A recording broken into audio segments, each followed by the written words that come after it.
Voice AI has a problem that its product market fit is actually creating. So right now the market for voice is about $3.1 billion. But in 10 years, that's going to skyrocket to $47 billion. That's a compound annual growth rate of 38%. Now, there's some really big numbers, and clearly there's a great product market fit there. So then what's the problem?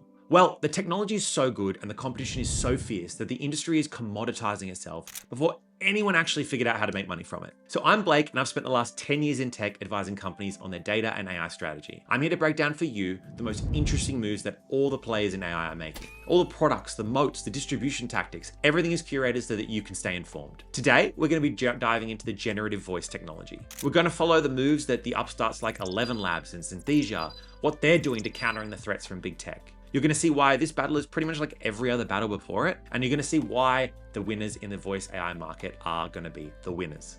So let's get started. Every major tech player is throwing around serious resources into voice technology.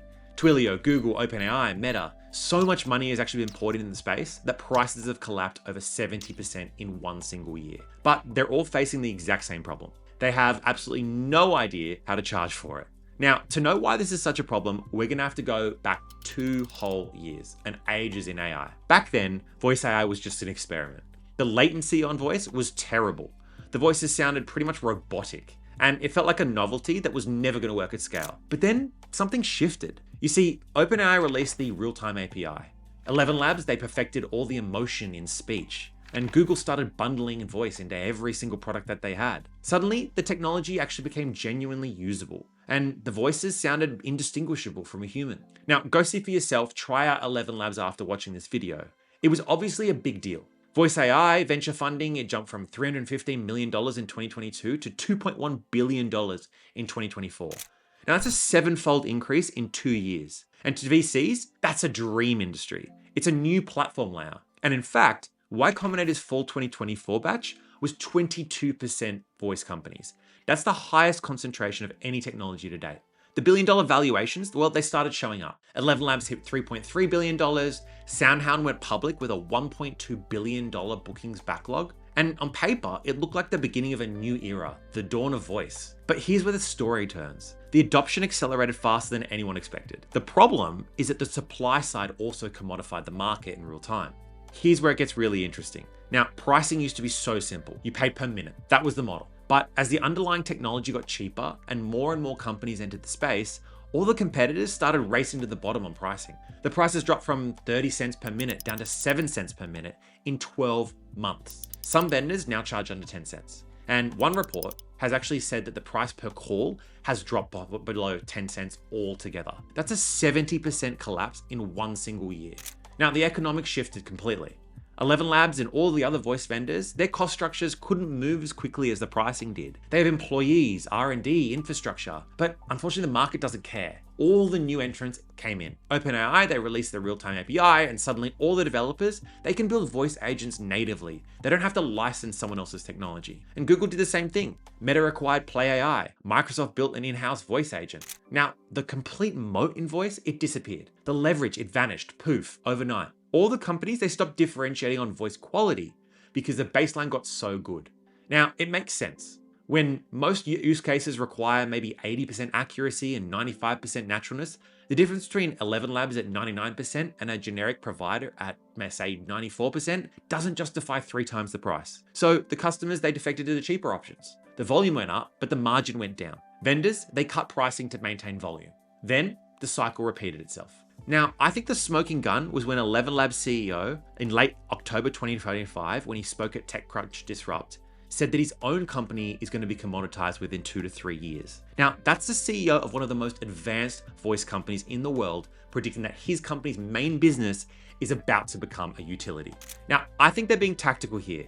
He knows what's coming, but here's what he also said. In the short term, models are still the biggest advantage, which means that ElevenLabs is aware that maybe in 18 to 12, 24 months before the moat evaporates, they still have that advantage. And after, whoever's built the infrastructure layer and has locked in the relationship, they're gonna win. And everyone else is gonna fight on the prices. I truly believe that the best AI companies are the picks and shovels of AI. The infrastructure layer, the one that all the others are building on top of. It's not shiny, it's not sexy, but it's so important. Now, this pattern isn't new. We've seen it before. It's the commoditization playbook that applies to pretty much every infrastructure technology that goes mainstream. LLMs went through it. Image generation went through it.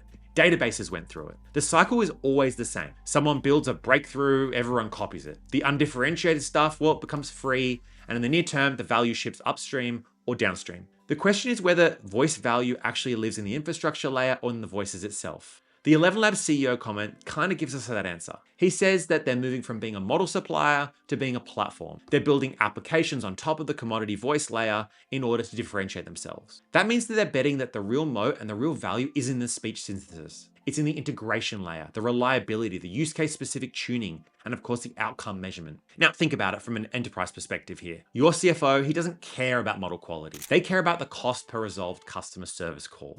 They care about lead qualification accuracy. They care about handoff rates to human agents. They care about compliance and data privacy.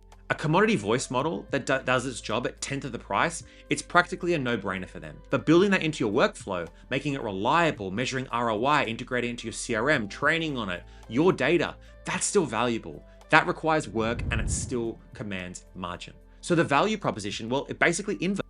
First generation voice companies like ElevenLabs, they sell voice quality to developers. Second generation voice companies are going to sell voice applications to enterprises. That's where the margin is. It's not in the synthesis, it's in the outcomes. Now, this is the classic pattern of platform consolidation. Remember when Chrome won the browser wars? See, nobody's talking about Chrome rendering engines anymore. Everyone just assumes that that's a solved problem. The value moved to the integration layer, to the data collection, to the ecosystem. Same thing is happening with voice. The model commoditizes. The platforms, they capture the value. The implication is that the companies that are betting on pure play models are in trouble.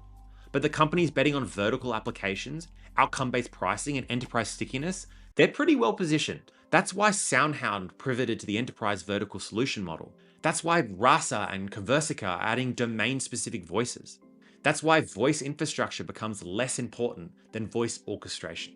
So where does this go? Scenario 1, I believe, is the most likely case. Voice models continue to commoditize over the next 18 months. OpenAI, Google, Meta, they keep releasing free or cheap voice capabilities. Open source alternatives mature. Prices flatten to about 5 to 7 cents per. And the margins on pure voice supplies collapse to basically zero. All the companies like ElevenLabs, they succeed or fail based on their ability to pivot into these applications and be the application layers. The smaller voice vendors, well, they're going to shut down or get acquired.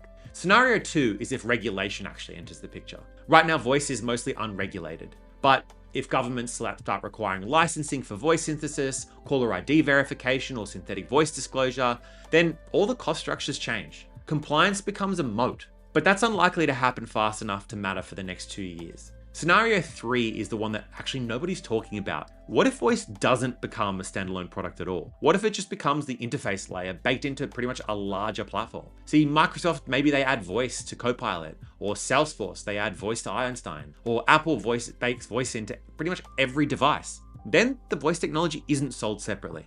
It's basically a feature inside something bigger. That's the most likely scenario as well. In that world, being a pure voice company, well, it becomes strategically impossible. You either get acquired and they fill a gap in a larger ecosystem, or you pivot to owning your own vertical application. I don't think there's going to be any independent voice company in the future if big tech decides that voice is actually core infrastructure and worth keeping in-house. So what does this all mean? Well, infrastructure commoditizes always. The companies that win aren't the ones that are going to go build the infrastructure first. They're the ones that are going to build on top of it while it's still expensive and then figure out how to do the relationship side when it gets cheap. ElevenLabs is being honest about this. It isn't panicking about commoditization because they're already on the pivoting journey. They're executing the two-wallet strategy. Now, I talk about this strategy in depth in my deep dive below. They're not a voice company anymore. They're actually a voice platform. That's the difference. A voice company sells synthesis. A voice platform, well, they sell outcomes. One's a utility and the other one is actually a business. The other lesson is that adoption speed is eating margin. When adoption accelerates, well, the pricing pressure is always going to accelerate faster as with it. You can't plan for that. You can only prepare for it. The companies that they succeed knew that 24 months ago, that was coming. They started shifting their whole business 2 years earlier. The companies that get surprised are the ones that believe their own narrative about model quality, where it matters forever. The framework is actually quite simple. Infrastructure commoditizes, applications retain value, integration retained value, relationships retain value. But synthesis alone, well, it retains nothing. And that's the reality of technology adoption in 2025. So don't be sad for voice AI. It actually isn't broken. It's working exactly as it's supposed to. Breakthrough technology, it gets expensive. It becomes crucial, it gets cheaper, it becomes a utility. The companies that build first don't usually win that utility phase. They either pivot, get acquired, or exit. ElevenLabs is pivoting, Google is integrating, OpenAI is building, Meta is acquiring. The only thing they're not doing is selling voice as a standalone product in 5 years. That's not a market, it's a feature. So if you're building with voice technology right now, it's actually the best time. The cost is at that inflection point. It's cheap enough to be economically viable for lots of use cases, but it's not free yet. So there's still a 2-year window to build something proprietary on it, on top of it, before the whole thing becomes free and basically baked into everything. After that, your window closes. You're basically playing defense against Microsoft and Google and pretty much anyone else who has embedded voice into their core platform. The race isn't to commoditize the fastest. The race is to commoditize before someone else monetizes what you built on top of it. The commoditization playbook doesn't stop with voice. It actually moves to video, it moves to reasoning, it moves to agents. Every platform layer is going to follow the same path. Right now, the companies that understand that play are executing the two-wallet strategy, and they're the ones that are going to still be relevant 2027.